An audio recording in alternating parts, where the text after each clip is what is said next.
préparé pour toi. C'est ce que nous appelons l'héritage.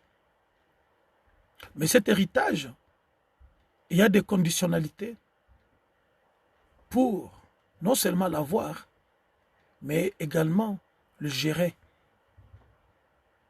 Parce que Dieu veut que nous gérions à bon escient son patrimoine. Et son patrimoine, il ne le lègue pas à n'importe qui. Son patrimoine, il ne le donne pas à n'importe qui. Il les donne à ses fils. Je dis bien à ses fils, pas à ses enfants, à ses fils. Parce qu'il y a une différence entre un enfant et un fils. Et un jour, on parlera de cela. Mais Dieu veut que tu deviennes un fils. Dieu veut que tu grandisses. Dieu veut que tu atteignes, toi et moi, un degré de maturité qui fera en sorte que, quoi que l'on fasse, quoi que l'on dise, quoi qu'on manigance, il n'y aura pas d'autre choix que tu puisses posséder cet héritage. Parce que la maturité que tu vas dégager fera en sorte que Dieu soit ton protecteur. On peut frapper à ta porte.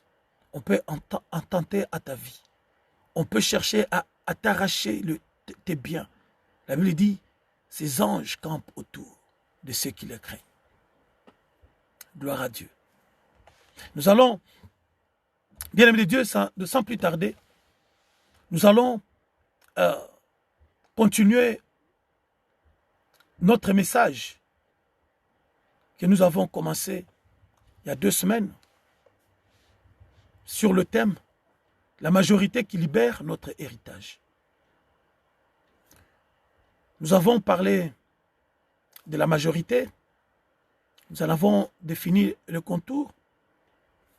La semaine dernière, dimanche dernier, nous avons parlé de 2 degrés parce que nous avons commencé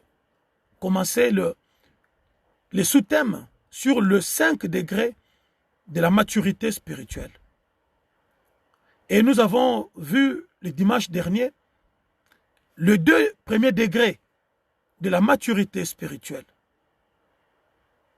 Nous avons dit que la maturité spirituelle, c'est ce degré-là qui nous permet, ou qui permet plutôt à Dieu, alléluia, de nous juger dignes, de nous confier son patrimoine.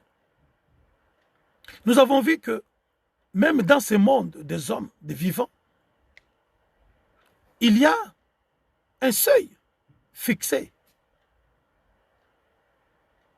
à partir donc duquel un enfant est déclaré adulte.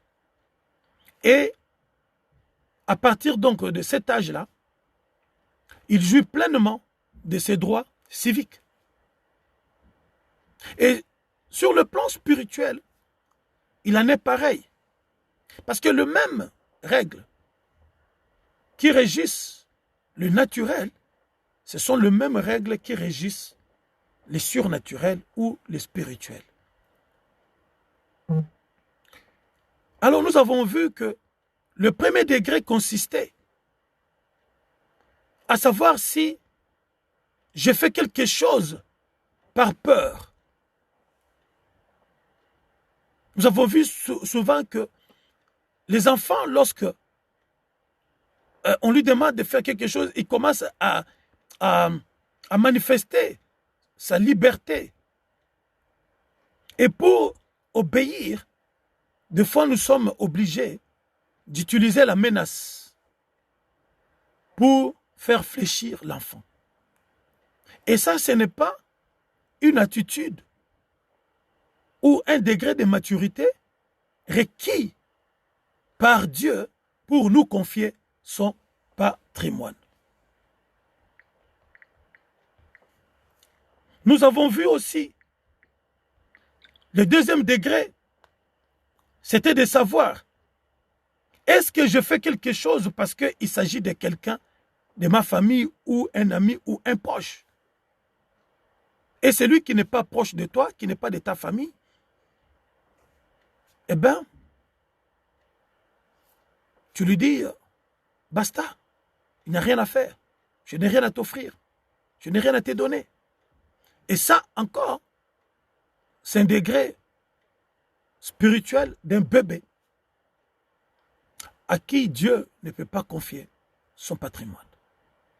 Et aujourd'hui, nous allons enchaîner avec d'autres degrés spirituels. Mais pour cela, nous allons lire la parole de Dieu, sur lequel nous basons notre enseignement, notre prédication, ou encore notre exhortation. Nous sommes dans le livre donc de Galates, Galates au chapitre 3, verset 28 jusqu'au verset 29, et nous enchaînons au chapitre 4 du même livre, Galates, versets 1 et 2. C'est la suite au fait. La Bible nous dit, il n'y a plus ni juif ni grec, il n'y a plus ni esclave ni libre, il n'y a plus ni homme ni femme, car vous tous, vous êtes un en Jésus-Christ. Et si vous êtes à Christ, alors vous êtes la descendance d'Abraham, héritier selon la promesse. Versets 1 et 2, chapitre 4. Or, je l'ai dit, aussi longtemps que l'héritier est enfant, il ne diffère en rien d'un esclave, alors qu'il est le maître de tout.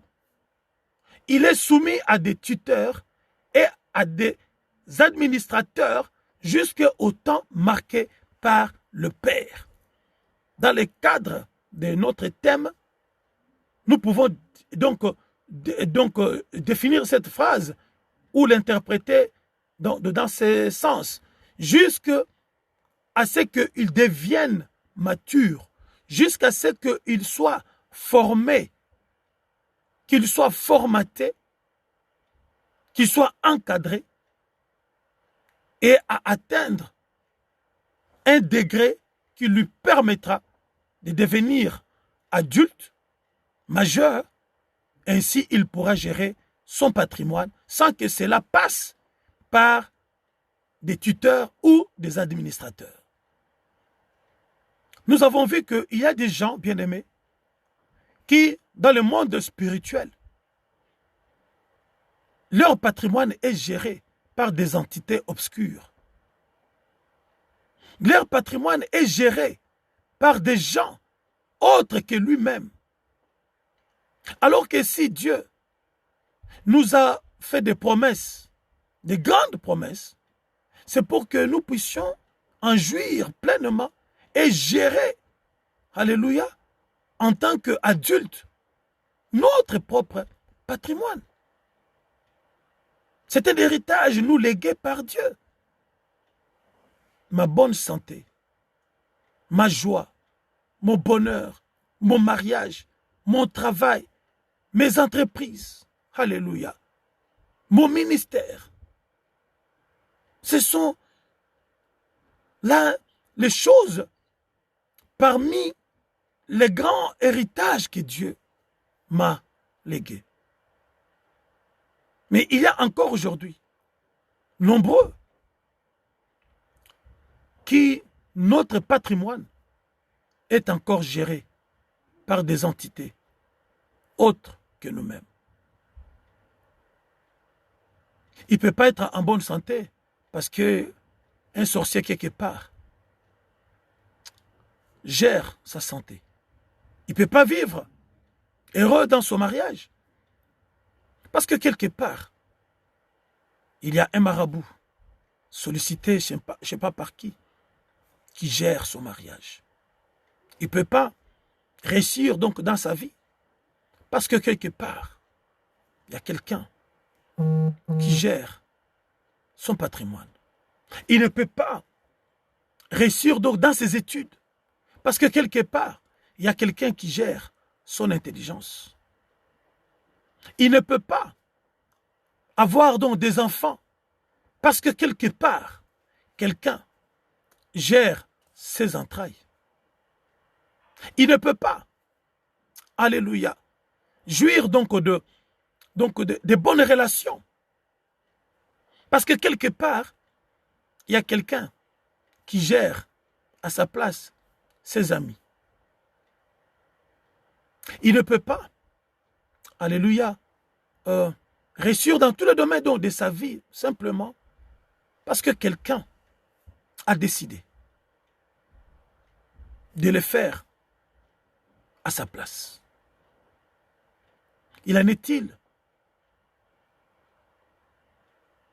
ainsi pour toi? Est-ce le cas pour toi?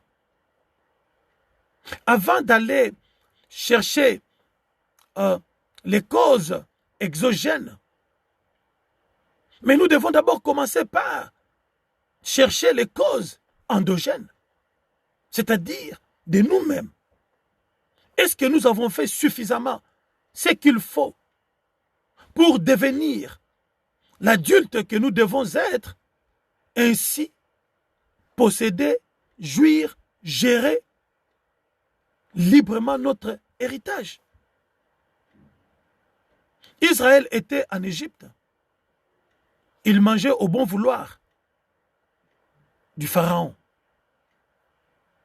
Il dormait au bon vouloir du Pharaon. Mais jusqu'à ce que Dieu dise, non, vous avez un héritage. J'ai promis à votre père et à vos pères successifs, à savoir Abraham, Isaac et Jacob, un héritage où vous devez gérer en tant qu'homme libre et adulte. Et Dieu a fini par les amener dans ces territoires, dans ces pays qu'on appelle Canaan. Et pour nous, bien-aimés de Dieu, nous devons savoir que nous avons entendu, la Bible nous dit que si vous êtes à Christ, alors vous êtes la descendance d'Abraham, héritier selon les promesses. Oui, bien-aimés, nous ne vivons plus du temps d'Abraham, mais nous sommes maintenant les héritiers par l'Esprit. Et aujourd'hui, bien-aimés de Dieu, donc l'héritage pour nous, alléluia, l'héritage pour nous, c'est tout simplement un état de bonheur et de satiété avec Dieu, où tu dois dominer en maître dans tous les domaines de ta vie naturelle et spirituelle. L'héritage, c'est tout simplement un état de bonheur et de satiété avec Dieu, où tu dois dominer en maître dans tous les domaines de ta vie naturelle et spirituelle. C'est cet état-là. La Bible dit, heureux l'homme qui ne marche pas selon les conseils des méchants, mais qui trouve son plaisir dans la loi de l'Éternel. Il est comme un arbre planté près d'un courant d'eau qui donne son fruit en sa saison, dont le feuillage ne flétrit point. Voilà l'héritage que nous avons en Dieu. C'est d'être des hommes heureux dans tout ce que nous faisons. Être au contrôle de notre héritage et en jouir pleinement. Comme Christ dira, je suis venu pour que mes brebis aient la vie et cette vie en abondance. Nous avons vu les deux premiers degrés de maturité spirituelle qui font que nous soyons encore des bébés spirituels, donc de neupios. Nous allons continuer avec le troisième degré de maturité spirituelle. Nous avons dit que la maturité spirituelle ici, alléluia, fait allusion, bien aimé de Dieu, à notre état d'âme, notre état d'esprit, à la motivation, à tout ce qui motive nos actes, à tout ce qui motive nos paroles, à tout ce qui motive, alléluia, nos faits et gestes. Quelle est la motivation, alléluia, qui est derrière tout acte que tu poses? Eh bien, c'est de la motivation qui te pousse à poser tel ou tel acte. C'est celle-là qui détermine ton degré de maturité. Fais-tu quelque chose par peur, comme nous avons vu dans le premier degré? Ou fais-tu quelque chose parce qu'il s'agit de quelqu'un de ta famille, ton enfant, ta femme, au mépris de l'autre? Ou tu fais tout simplement parce qu'il est juste de le faire? Nous allons arriver, alléluia, au dernier degré. Troisième degré. Aujourd'hui, pour savoir, pour connaître le degré de sa maturité spirituelle, est-ce que je fais quelque chose pour qu'on me rende l'appareil? C'est-à-dire, est-ce que je fais quelque chose pour que derrière, j'obtienne la même faveur? Est-ce que je pose un acte pour que derrière, ou un jour, la personne à qui ou pour qui j'ai posé cet acte puisse faire aussi pareil pour moi? Ou est-ce que je pose un acte parce que quelqu'un, la personne l'avait fait pour moi une fois, donc dans ma vie?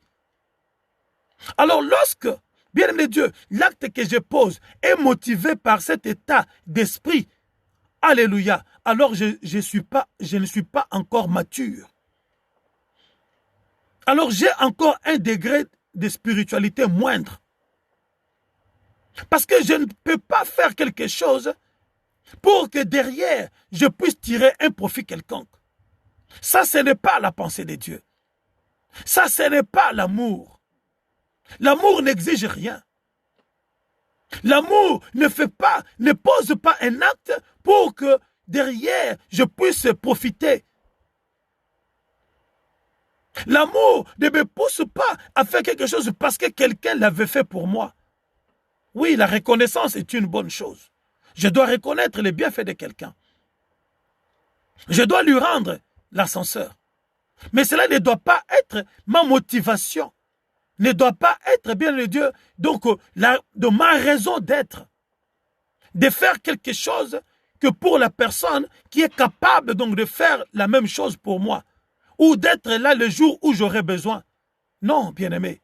Ça, ce n'est pas un degré de spiritualité exigé par Dieu pour que nous puissions, alléluia, entrer en possession de notre héritage. Donc, cette image, cet état d'esprit nous donne l'image donc d'un enfant ignorant ou hypocrite, ne sachant pas que cela se retournera contre lui. Parce que lorsque je fais quelque chose pour que la personne me rende l'appareil, alléluia, je suis en train de creuser ma propre tombe. Parce que cela se retournera contre moi. Mais que nous dit la parole? Dans le livre de Luc au chapitre 6, verset 35, elle nous dit, au contraire, aimez vos ennemis, faites-leur du bien et prêtez sans espoir de retour. Et prêtez sans espoir de retour. Qu'est-ce que nous ne vivons pas aujourd'hui, bien-aimés de Dieu? Même donc dans les chefs de ceux-là qui s'appellent chrétiens. Je ne mange, alléluia, qu'à celui, je n'invite que celui qui m'avait invité. Je ne mange qu'à la table, alléluia, de celui qui m'avait, donc à la table donc de celui que moi j'avais invité une fois. Je ne donne qu'à celui qui est susceptible donc de me donner ou qui m'avait aussi donné lorsque j'étais dans le besoin. La Bible nous dit ici, bien-aimés de Dieu, prêtez sans espoir de retour. Alors votre récompense sera grande. Vous serez fils du Très-Haut parce qu'il est lui-même bon pour les ingrats et les rebelles. Malheureusement, nous voyons encore ces pratiques, cet état d'esprit dans le chef des enfants de Dieu.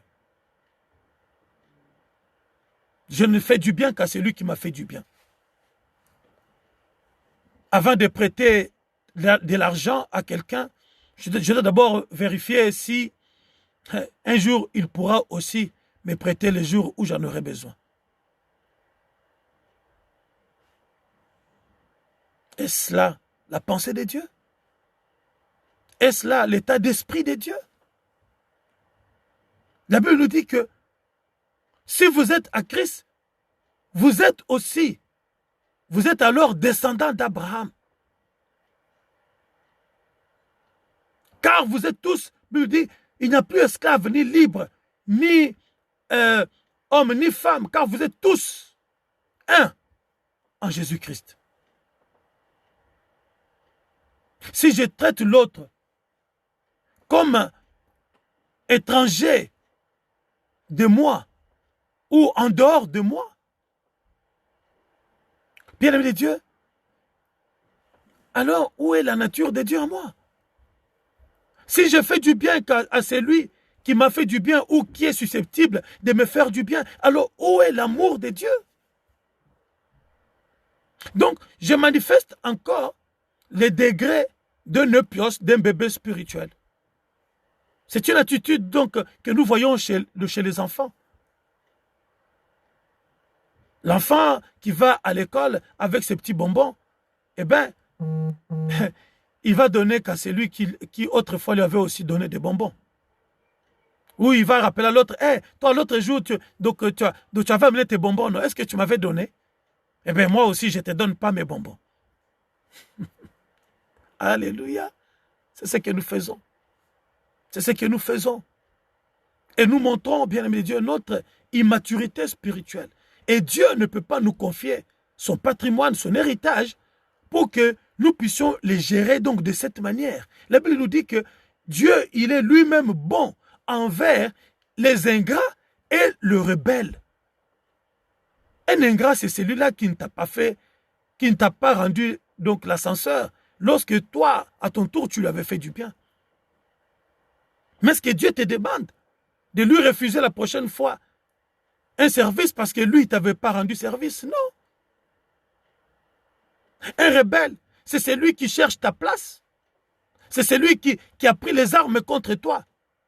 C'est lui qui parle donc du mal de toi, qui veut qu'on te voie comme une personne méchante, qui veut que tu sois déconsidéré et que lui soit plutôt considéré que toi.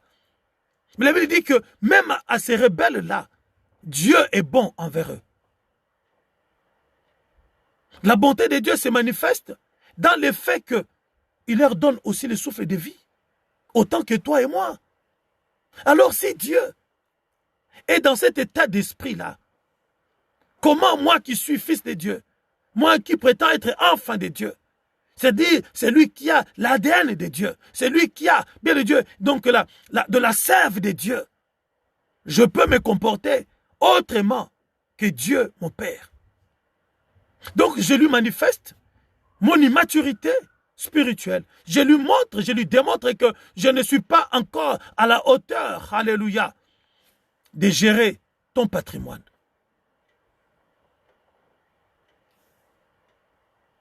Nous sommes encore dans tu m'as fait du bien, je t'ai fait du bien.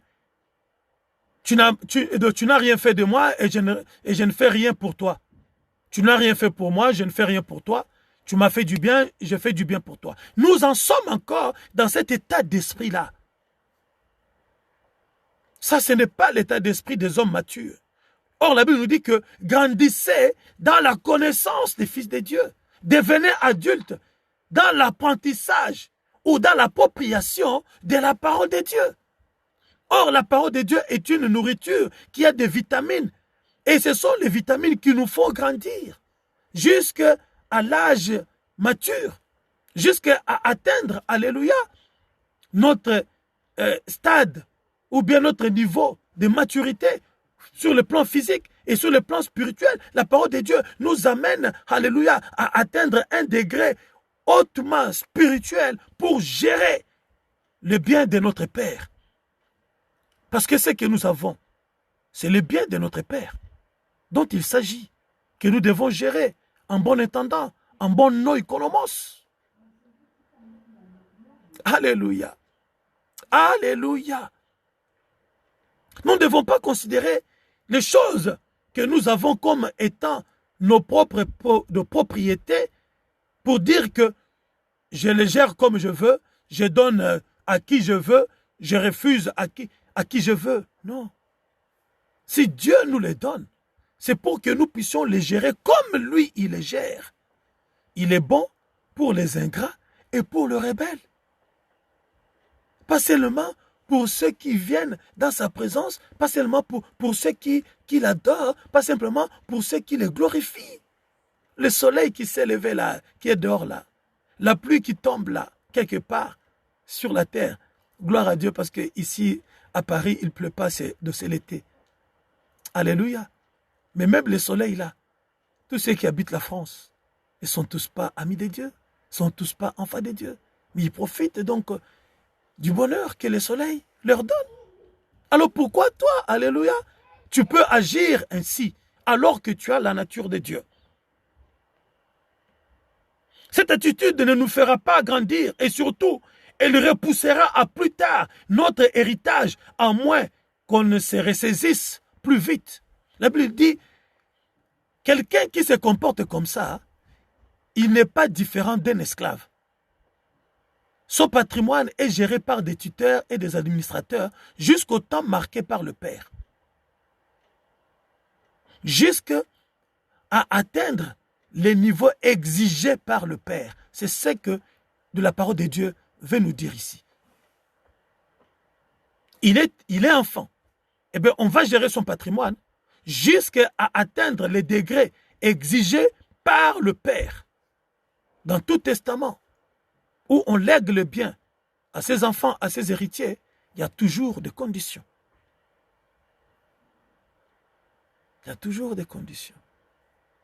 Voilà pourquoi, dans la parole de Dieu, on verra toujours la phrase qui dit « si tu m'obéis, si tu fais ça, si tu fais ça », c'est une condition. Les « si » là, c'est conditionnel. Deutéronome 28, lorsque nous lisons Deutéronome 28, il nous dit « si ». Il a dit à Josué, si tu marches, si tu ne t'écartes pas, si tu lis, si tu restes fidèle, c'est alors que tu réussiras dans tout ce que tu entreprendras. C'est alors que tu entreras pleinement dans ton héritage. La réussite est un héritage. Car Dieu, alléluia, Dieu est un Dieu qui réussit. Et il nous a transmis sa nature des gens qui réussissent. Il dit à Josué, c'est alors que tu réussiras. La réussite est une bénédiction, est un don de Dieu. Alléluia. 4e degré spirituel. Est-ce que je fais quelque chose par amour du lieu ou de la personne en face de moi et pas à celui que je n'aime pas? Est-ce que mon état d'esprit, est-ce que la motivation qui me pousse à faire des choses, à poser des actes, alléluia, est-elle poussée par cette pensée qui consiste à dire, alléluia, je donne à celui-ci parce que je l'aime et à celui-là, je ne lui donne pas parce que je ne l'aime pas? Ça, c'est encore un degré de spiritualité immature. Un enfant de Dieu qui veut poser des actes qui glorifient son Père n'est pas motivé par une telle pensée, par un tel état d'esprit. Malheureusement, nous sommes encore nombreux, bien-aimés, à réfléchir comme ça. Malheureusement, nous sommes encore nombreux, bien-aimés, à avoir une telle attitude. C'est vrai que l'amour est un sentiment que nous devons exprimer envers nos proches, envers nos amis, envers, alléluia, de notre entourage. Mais cet amour, alléluia, ne doit pas nous pousser à restreindre notre champ d'action. Gloire à Dieu. Non, j'ai réduit mon champ d'action qu'au lieu, j'habite en France, je ne peux que prier pour la France. Parce que c'est la France qui m'a accueilli. Parce que c'est la France où je vis, c'est tout à fait normal. Eh bien, ceux qui ne s'appellent pas France, je ne peux pas prier pour la France, pour un pays qui ne s'appelle pas la France. Je vis en Allemagne, c'est normal que je bénisse que l'Allemagne, que je ne prie que pour l'Allemagne, pour Angela Merkel. Pourquoi aller prier pour Macron alors que, bon, Macron, c'est un président français, moi je suis en Angleterre, moi je dois prier que pour la reine, je ne dois prier que pour l'Angleterre. La Bible nous dit, priez pour tous les hommes. Priez pour tous les hommes. Et en tout lieu. Ça veut dire que Dieu dit, dans le livre d'Apocalypse, Dieu sans tenir compte des temps d'ignorance, demande à tout homme et en tout lieu qu'ils aillent à se repentir. Si tu veux, en tant que fils de Dieu, que toute l'humanité se répande et qu'ils reviennent à Dieu, alléluia, tu as la responsabilité de prier pour l'humanité tout entière, pas simplement pour les lieux que tu aimes. Si tu veux que tous, bien de Dieu, parviennent à la connaissance des fils de l'homme, tu ne dois pas prier pour les gens que tu aimes. Tu dois prier aussi pour les gens qui te détestent. D'ailleurs, en tant qu'enfant de Dieu, on ne devait pas avoir donc des gens ou des lieux que nous n'aimons pas. Parce que tout lieu, alléluia, la Bible dit que toute chose a été créée par Dieu. Et il n'y a rien qui existe donc dans l'univers qui ne soit pas l'œuvre de Dieu. Et si toutes ces choses, tous ces lieux sont l'œuvre de ton Créateur, l'œuvre de ton Papa, alléluia, alors comment tu peux dire que je n'aime pas tel endroit, je n'aime pas telle chose, je n'aime pas telle personne? Dans le domaine donc du combat spirituel ou de la spiritualité, alléluia, je disais tout à l'heure que les mêmes règles qui régissent les naturels, c'est les mêmes règles qui régissent donc le spirituel. Tu n'aimes pas quelque chose, alléluia, la chose ne t'aimera pas, la chose ne te fera pas du bien. La Bible dit que si ce que tu veux qu'on fasse pour toi, commence à le faire pour les autres. Si tu veux que la nature t'aime, alléluia, commence par l'aimer. Si tu veux que l'autre t'aime, commence par l'aimer. Tu ne peux pas, alléluia, avoir un degré de maturité qui te pousse à dire, je vais faire du bien qu'à ceux-là que j'aime et à ceux-là que je n'aime pas, je ne veux pas lui faire du bien. Dieu n'agit pas comme ça, bien-aimé de Dieu. Nous lisons ici, Luc chapitre 6 au verset 35, il dit, car il est bon pour les ingrats et pour le rebelle. Même ceux qui sont rebelles à Dieu, Dieu est bon pour eux. D'ailleurs, toi et moi, avant que nous ne donnions notre vie à Dieu, nous étions rebelles à Dieu. Nous étions, alléluia, désobéissants à Dieu. Mais si Dieu n'était pas bon envers nous, bien de Dieu, donc nous ne serions pas aujourd'hui enfants de Dieu.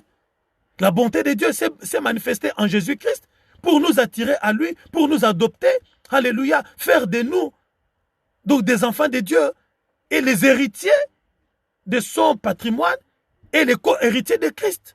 Parce que Dieu nous avait manifesté son amour alors que nous étions encore rebelles. Parce que Dieu nous avait manifesté son amour alors que nous étions encore désobéissants. Mais comment toi, en tant qu'enfant de Dieu, tu peux encore dire que je n'aime pas telle personne, je n'aime pas tel lieu, je n'aime pas de telles choses, alors que toutes ces choses-là sont œuvres de Dieu. Donc ici, la Bible nous met en parallèle avec Dieu. Il dit, étant ses enfants, nous ne pouvons pas avoir une autre nature que celle de notre géniteur. Il dit, vous serez fils, parce qu'il est lui-même bon pour les ingrats ou envers les ingrats et le rebelle. Dieu, la Bible nous met en parallèle avec notre Créateur, avec notre Père. Parce que dans 1 Jean chapitre 4 au verset 17, la Bible nous dit ceci, tel il est, tel nous sommes donc dans ce monde. C'est en cela que l'amour est parfait en nous, afin que nous ayons de l'assurance les jours du jugement. Tel il est, tel nous sommes dans ce monde. Dieu est bon envers tous. Mais nous devons aussi être bons envers tous. Pratiquer, alléluia, du bien envers tous, pas seulement à ceux que nous aimons. Et d'ailleurs, nous ne devrions pas avoir des gens que nous aimons et d'autres que nous n'aimons pas, quand bien même ils nous feraient du mal. L'amour, c'est pas dire à quelqu'un « je t'aime ». Non. De l'amour, c'est une nature. De l'amour, c'est les gestes que nous posons. L'amour, c'est une identité. Alléluia. Je ne dois pas refuser du bien à quelqu'un parce qu'il m'avait fait du tort un jour. Je ne peux pas refuser du bien à quelqu'un parce que il m'avait déçu un jour. Je dois faire du bien à tous.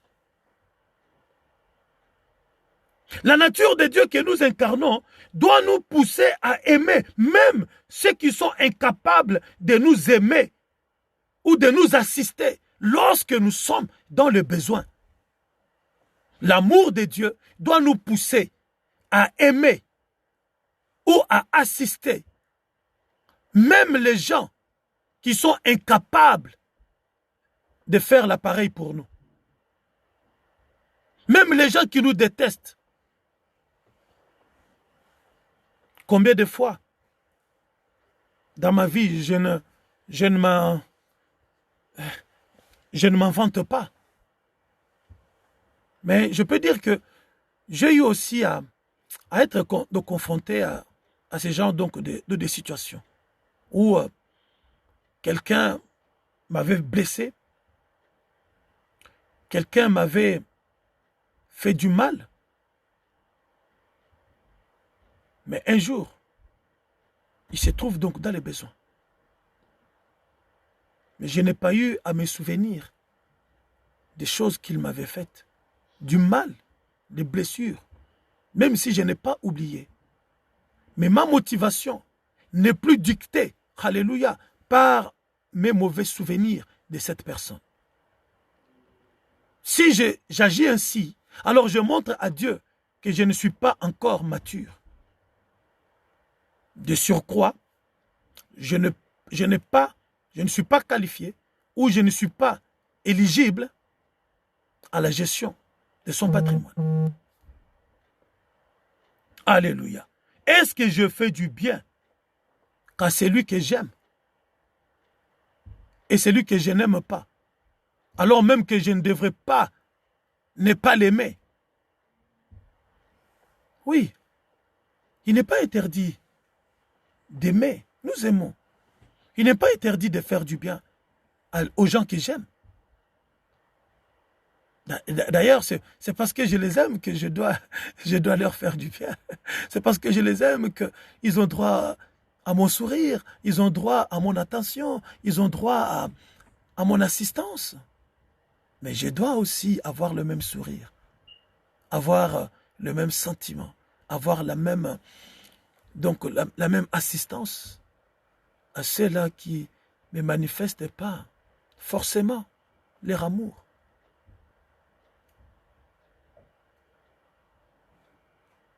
C'est ce que la parole de Dieu me demande.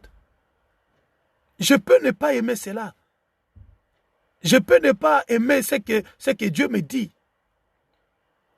Mais si je veux gérer mon patrimoine que Dieu a gardé pour moi, un patrimoine énorme, énorme, eh bien, je dois atteindre un degré de spiritualité énorme, un degré le plus élevé. Parce que les enjeux sont énormes. La fortune est énorme. La bénédiction est énorme. Et le degré de spiritualité est hautement exigé.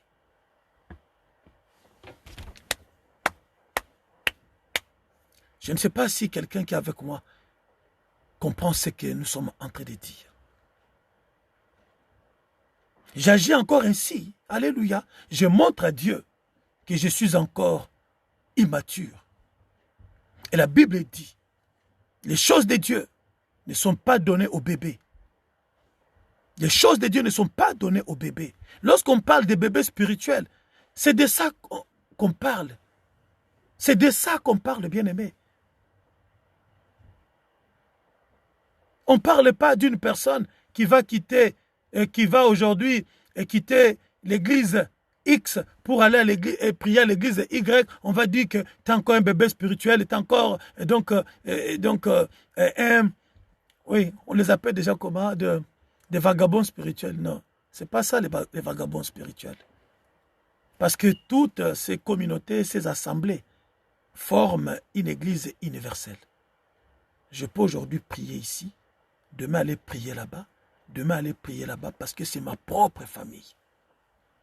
Le vagabond spirituel, c'est celui qui aujourd'hui il est musulman, demain il est chrétien, le lendemain il est juif, le lendemain il est bouddhiste. Il n'a pas une conviction stable.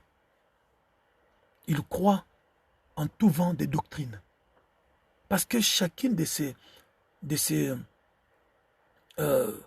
églises ou confédérations ont leur idéologie, ont leur, comment est-ce qu'on dit ça, ont leur doctrine.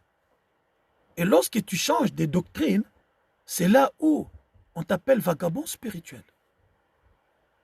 Mais quelqu'un qui reste chrétien, qui va prier dans telle assemblée chrétienne, dans telle assemblée chrétienne, dans telle assemblée chrétienne, ce n'est pas un vagabond spirituel. Parce qu'il n'a pas compromis sa spiritualité. Il n'a pas compromis, bien-aimé de Dieu, sa doctrine. Il est dans la même doctrine. Gloire à Dieu. Gloire à Dieu. Nous détestons les gens parce qu'il a quitté mon assemblée. L'assemblée de toi ou l'assemblée de Dieu? Ton assemblée, ton église ou l'église de Christ qui est son propre corps? Nombreux ne se parlent même plus, ne saluent même plus les fidèles, les membres donc, qui hier priaient avec eux aujourd'hui parce qu'ils sont partis ailleurs, ne les saluent même plus lorsqu'ils les croisent donc, dans la rue. Et on s'appelle enfant de Dieu. Je ne salue plus mon frère, je ne salue plus ma frère, et donc ma soeur, pardon, parce que hier il était avec nous, il priait avec nous, aujourd'hui il prie avec telle autre communauté qui est toujours donc les membres du corps de Christ. Et bien lorsque je le croise donc dans la rue, il n'a plus droit à mon regard, il n'a plus droit à mon sourire, il n'a plus droit à mon bonjour, il n'a plus droit à mon assistance. Donc lorsqu'il est donc dans les problèmes, non, alléluia. Et nous vivons ces choses. Que c'est lamentable, que c'est immature. Mais nous voulons malgré cela gérer le patrimoine de notre Père. Grandissons, grandissons, bien-aimés de Dieu. Grandissons. 5e degré de maturité spirituelle, l'apothéose. Alléluia.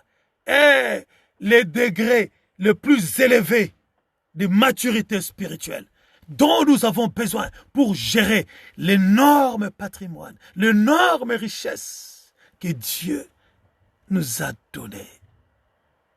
Alléluia.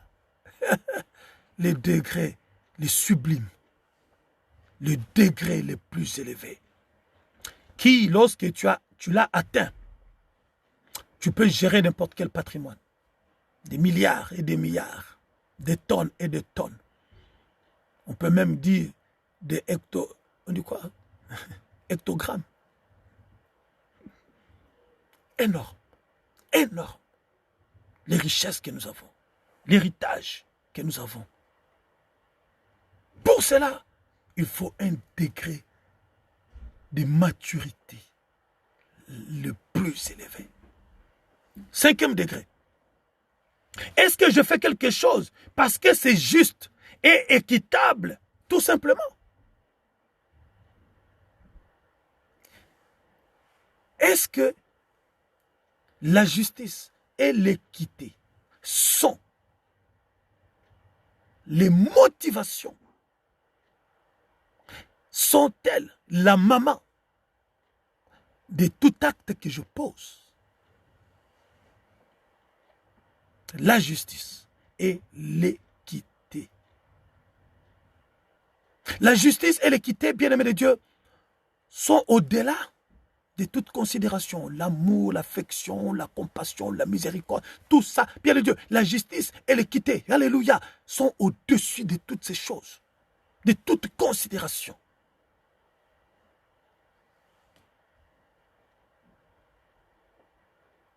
Luc chapitre 6, que nous avons lu, nous allons commencer, donc nous avons lu au verset 35, nous allons remonter un peu au verset 32. La Bible nous dit ceci.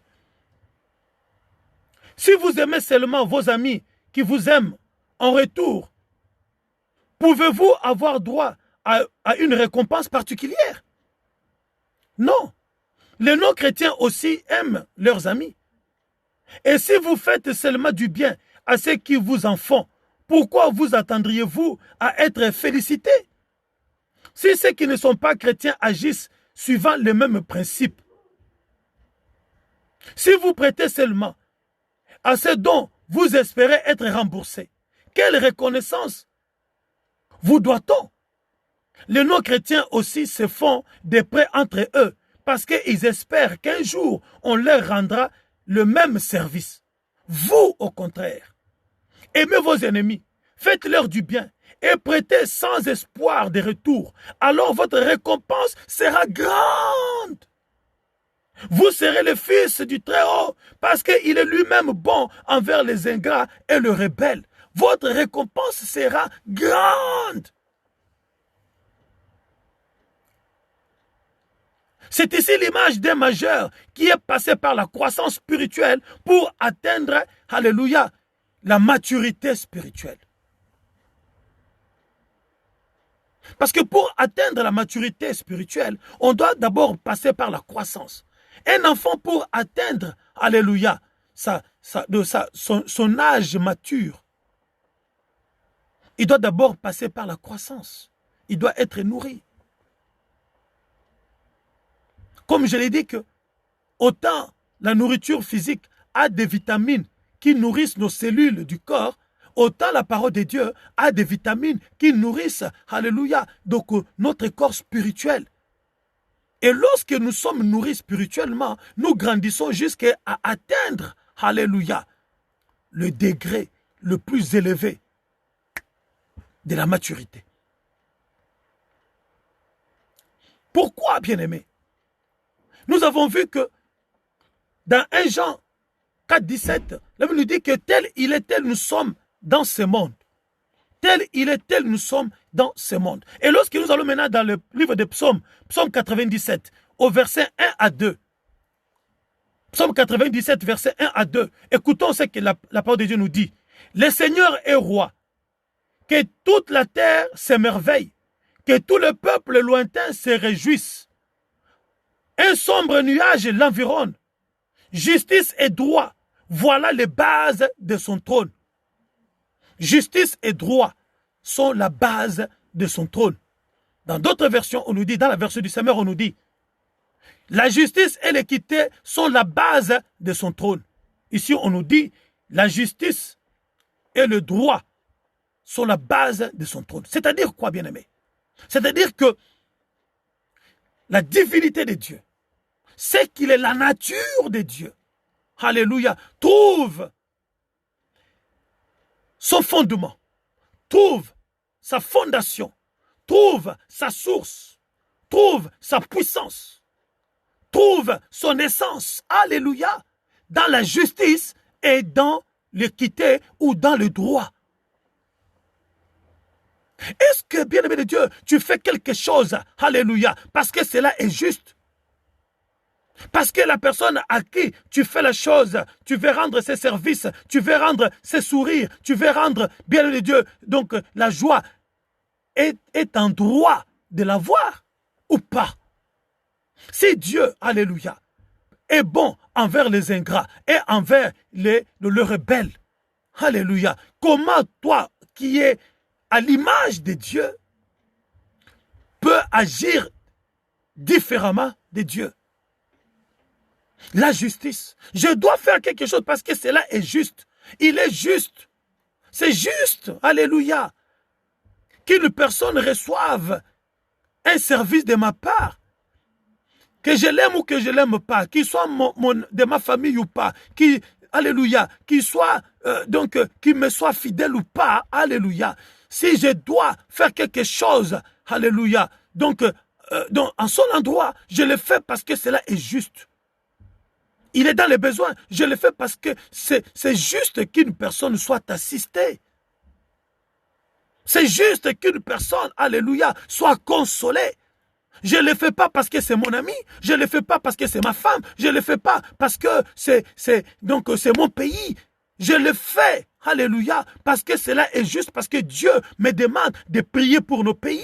Dieu me demande donc d'assister même mes ennemis. Dieu me demande de faire du bien à toute personne qui est en face, qui est en ma présence. À toute personne en présence. Alléluia.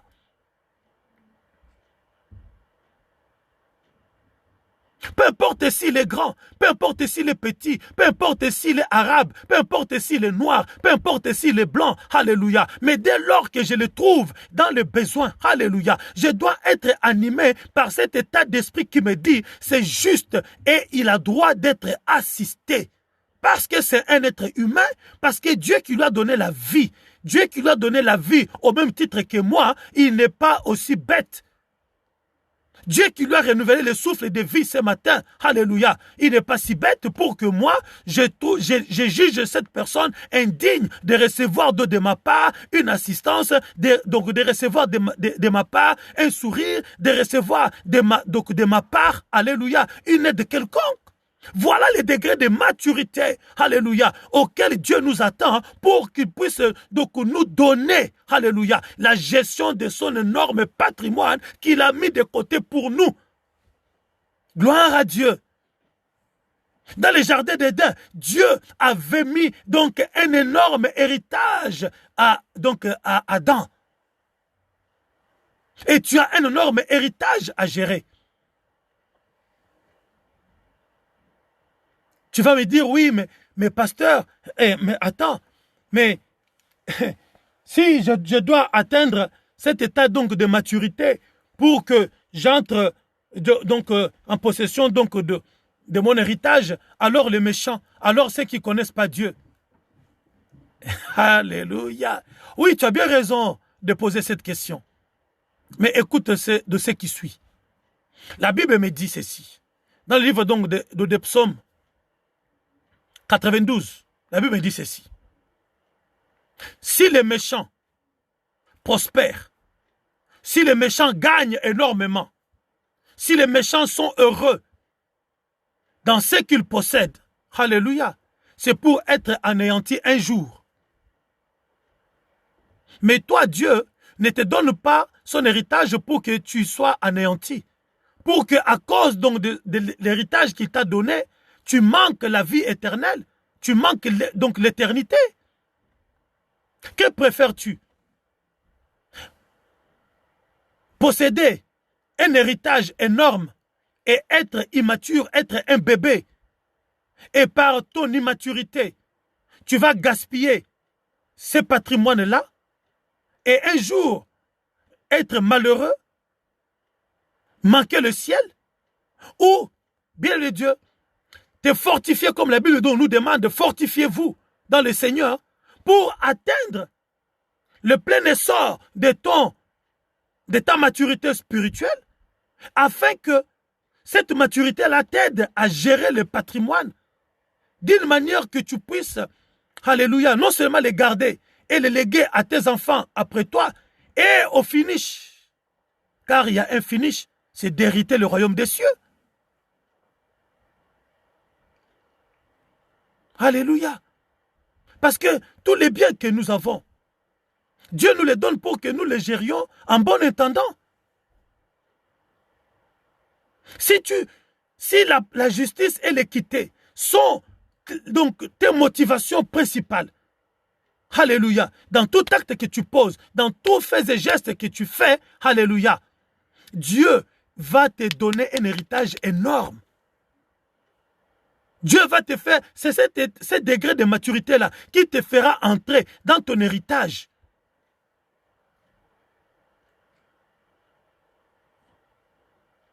Je ne vais pas préparer de la nourriture à mon mari parce qu'il m'a acheté un pagne.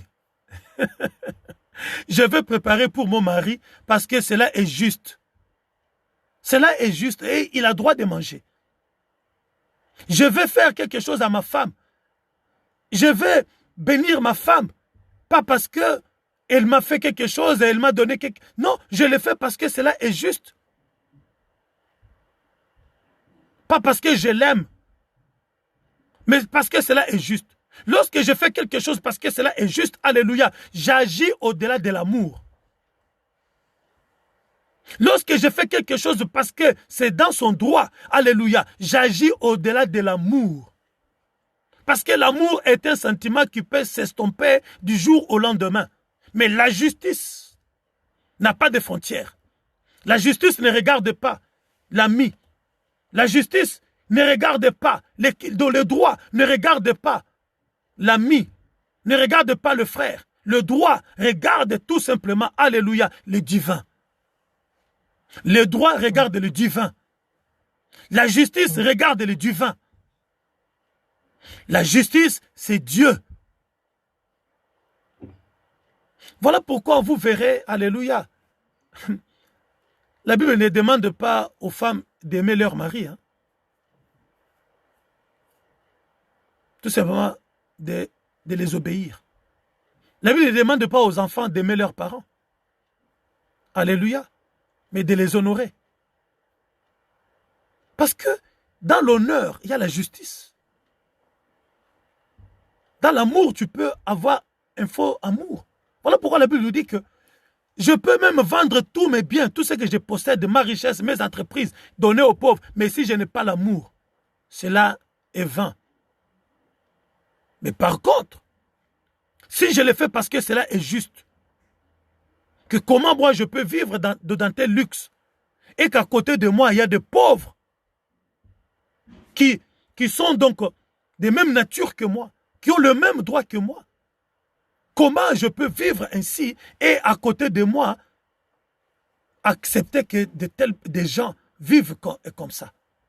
Alors si je dois poser un acte à leur endroit, alléluia, ça doit être motivé, pas par la pitié, alléluia, pas par la compassion, mais parce que cela est juste, qu'un être humain doit vivre décemment, doit être assisté. Quelle est la motivation, alléluia, qui est derrière l'acte que tu poses? L'amour, la relation, l'amitié, la haine, ou simplement le droit et la justice? Romains chapitre 8 au verset 18, à partir du verset 18, la Bible nous dit ceci. J'estime d'ailleurs qu'il n'y a aucune commune mesure entre les souffrances de la vie présente et la gloire à venir qui sera bientôt révélée. En comparaison de l'avenir magnifique que Dieu nous a préparé, les contrariétés de cette vie présente, moins que de cette vie, pèsent moins que rien. Une profonde nostalgie étreint toute la création. Elle attend avec un ardent désir la révélation de la gloire des fils de Dieu. Toutes les créatures aspirent à l'avènement de ces jours où Dieu manifestera la vraie nature de ses enfants. Car jusqu'à ces jours, la création, livrée au pouvoir du néant, tourne à vide. Tout dépérit et meurt. Elle n'est pour rien dans cet état de choses, contre son gré, sans aucune faute de sa part, mais par solidarité avec celui qui l'a failli. Elle vit une existence sans but. Elle garde néanmoins un espoir, la création. Tout ce qui nous entoure, les hommes, la lumière, la lune, les étoiles, le fleuve, les montagnes, les oiseaux, les animaux, les arbres, tout. Cette création, alléluia, elle attend une chose, elle vit une existence sans but, elle garde néanmoins un espoir. Elle aussi sera délivrée un jour de son asservissement aux puissances des morts, la tyrannie des perpétuels changements et les décadences inéluctables cesseront et elles connaîtront la liberté dont les enfants de Dieu glorifiés jouiront. Lorsque, ici la Bible nous dit, bien-aimés de Dieu, comprenons ceci. Le diable, en entraînant l'homme à la déchéance, il a soumis la création à la débandade. Parce que Dieu avait créé l'homme, avait mis l'homme comme le commandant suprême de la création, donc de l'univers, donc, du naturel. Et lorsque l'homme a perdu sa gouvernance à ces choses, eh bien, ces choses-là sont jusqu'à aujourd'hui en souffrance. Du moins jusqu'à l'avènement du Christ. Ces choses-là étaient en souffrance énorme. Pourquoi? Parce qu'elles avaient plus de maîtres. Elles n'avaient plus de commandants. Parce que toutes ces choses-là ont été faites sur base de justice et d'équité. Le soleil dit, il est juste que je me lève pour donner la santé, les vitamines dans le corps humain.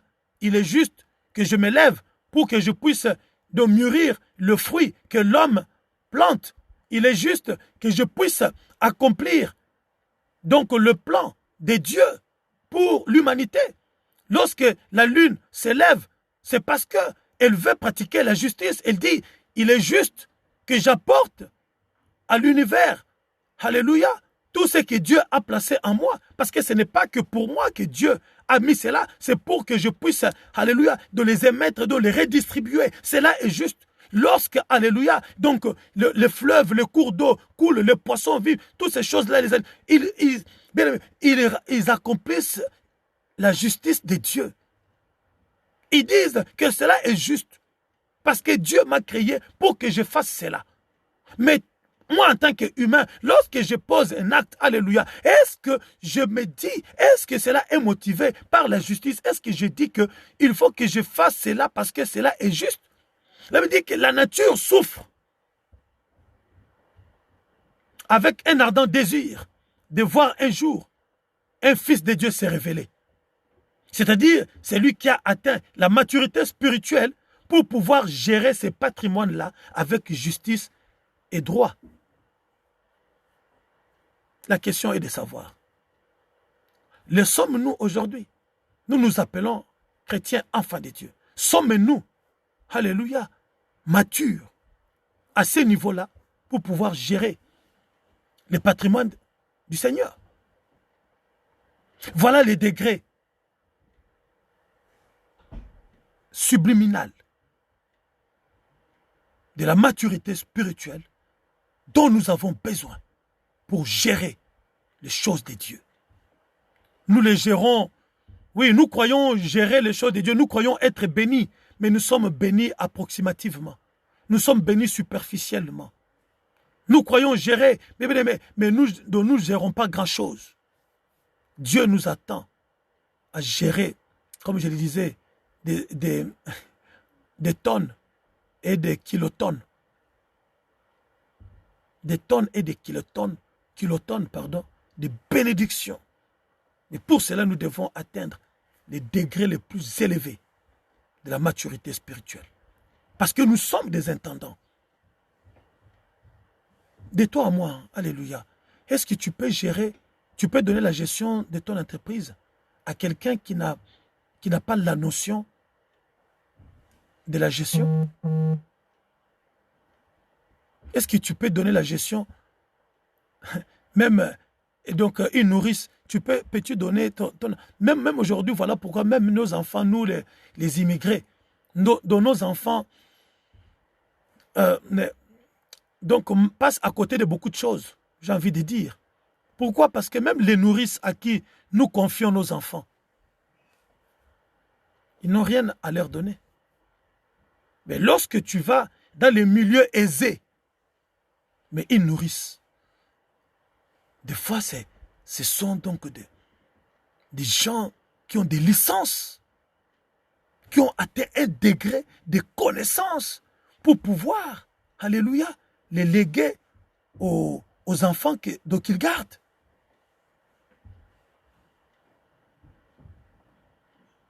La nourrice des enfants de Charles ou des enfants de Macron. Vous croyez que ce sont, excusez-moi, sans les dénigrer, hein? Comprenez dans quelle dimension je parle. Ce ne sont pas les enfants des immigrés là qui sont venus hier sans diplôme, des Arabes, des Noirs. Non, hein? Non, hein? Pourquoi? Parce que leur père veut que la nourrice amène l'enfant à un degré, parce que lui-même, il n'a pas beaucoup de temps. S'il avait le temps, il ne prendrait pas de nourrice. Voilà pourquoi la Bible nous dit que Dieu a mis à côté de nous des hommes, des pasteurs, des docteurs, des évangélistes, des prophètes. Alléluia. Pour nous aider à grandir jusqu'à atteindre, alléluia, la maturité spirituelle. Atteindre, avoir l'image de Christ.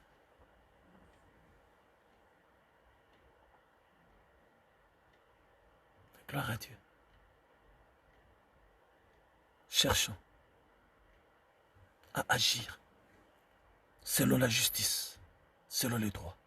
Même lorsqu'on dit que la justice élève une nation, on entend souvent cela, hein, cette rhétorique-là, lorsqu'on veut, voilà, attaquer un pays, une personne. Ah oui, la justice élève une nation. Mais pas la justice des hommes, pas le ministère de la justice. Donner les juges selon la chair. La justice qui élève une nation, c'est la justice qui est dans l'état d'esprit de chaque citoyen qui compose ces pays. Mais oui, c'est un état d'esprit de chaque citoyen qui pose des actes selon la justice et le droit. C'est ce peuple-là qui va élever sa nation. Parce que la justice donc des hommes peut être corrompue. Bien-aimés de Dieu, combien qui ont de l'argent, qui sont encore, qui ont de fortune, mais qui sont encore des bébés spirituels, qui manipulent les juges, qui manipulent la justice des hommes. Voilà pourquoi Dieu ne veut pas te donner son patrimoine. Énorme si tu as encore un bébé spirituel. Si tu as encore ce degré de spiritualité qui consiste à dire, celui-là, je ne l'aime pas, je ne lui donne pas, celui-là, c'est mon frère, je lui donne, qui n'est pas mon frère, je ne donne pas, et donc je fais quelque chose parce que je peux, c'est la peur qui me motive. Alléluia. Lorsque tu es encore dans cette chose, Dieu ne peut pas te donner son patrimoine. Combien qui ont bien aimé de Dieu, comme je disais, donc, Psaume 92, si les méchants prospèrent, c'est pour être anéantis à jamais. Combien qui ont l'argent mais qui sont bébés spirituels, qui font mettre les gens en prison? Tu l'as regardé bizarrement, eh bien il te prend, il corrompt, donc les juges, ils te mettent en prison. Alléluia. Mais Dieu ne veut pas que tu gères son patrimoine comme ça. Combien qui ont mis des innocents en prison? Parce qu'il a l'argent. Parce qu'il peut corrompre facilement. Voilà la justice que Dieu, dont la Bible parle. La justice qui élève une nation, c'est la justice qui est donc dans le chef des mentalités de chaque citoyen qui compose cette nation. C'est cette justice-là qui élève une nation. Pas la justice des hommes. Gloire à Dieu. Voilà, bien-aimés de Dieu. Nous avons terminé, nous avons bouclé notre thème, notre chapitre sur la majorité qui libère notre héritage. Ma prière est que cet enseignement puisse t'apporter la lumière, t'amener, alléluia, à une élévation. Ne plus être un eupios, mais devenir un huios, c'est-à-dire un homme tout fait, un adulte, capable de gérer le patrimoine du Seigneur. Que Dieu te bénisse, que Dieu te localise.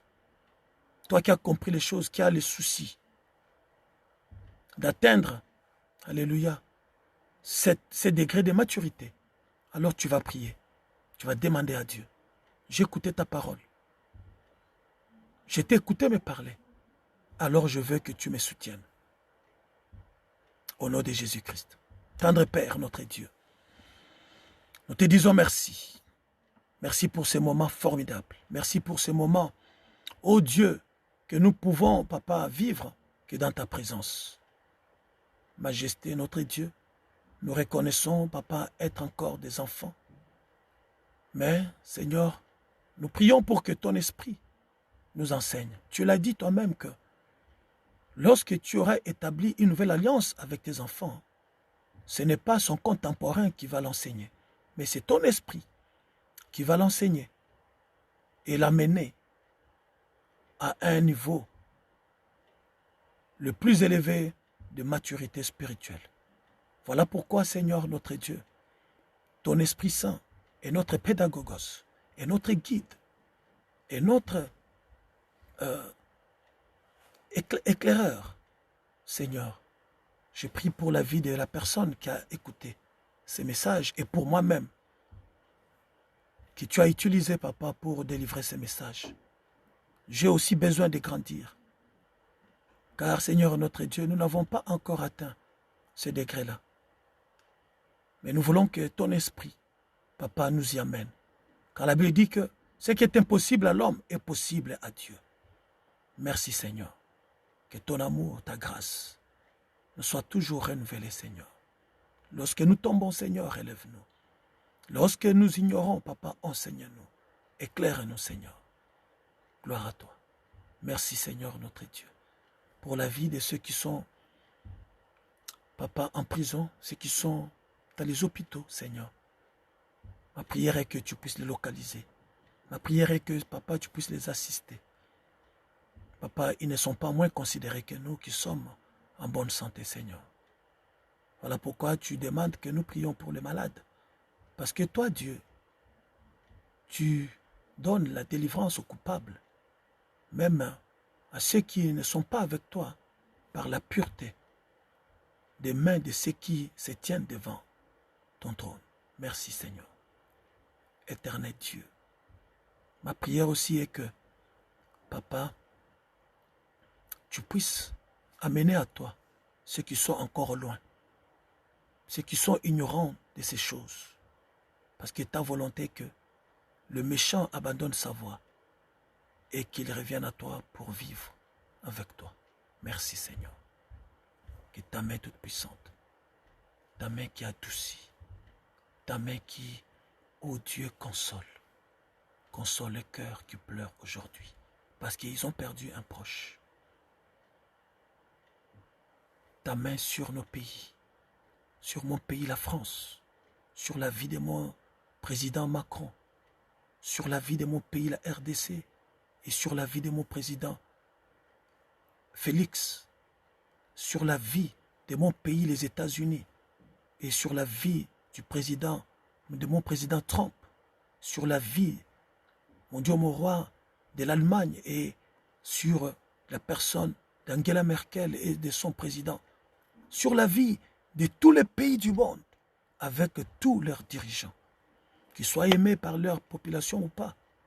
Mais la Bible me dit toute autorité vient de Dieu. Et si toute autorité vient de Dieu, c'est Dieu qui a la capacité à changer les cœurs de ces hommes. Ceux qui sont dictateurs, qui font du mal à leur peuple, Seigneur. Ma prière est que tu changes leur cœur comme tu avais changé le cœur de Saül. La Bible me dit que lorsque Saül a rencontré le prophète Samuel, et dès qu'ils se sont séparés, la Bible me dit que tu avais changé les cœurs de Saül. Change les cœurs de ceux-là qui sont des tyrans. Oui, je sais que d'autres prient pour leur élimination, mais moi je prie pour leur transformation, leur métanoïa. Là où ils étaient mauvais, là où ils étaient méchants, tyrans, ô Dieu de grâce, qu'ils aient un cœur doux, un cœur de compassion, un cœur de justice et de droit pour le peuple qui sont censés conduire au bonheur. Gloire te soit rendue, Seigneur, au nom de Jésus-Christ. Amen. Amen. Voilà, bien-aimés de Dieu, que Dieu vous bénisse, que Dieu vous bénisse. À très très bientôt. Paix et grâce chez vous, au nom de Jésus-Christ. Amen.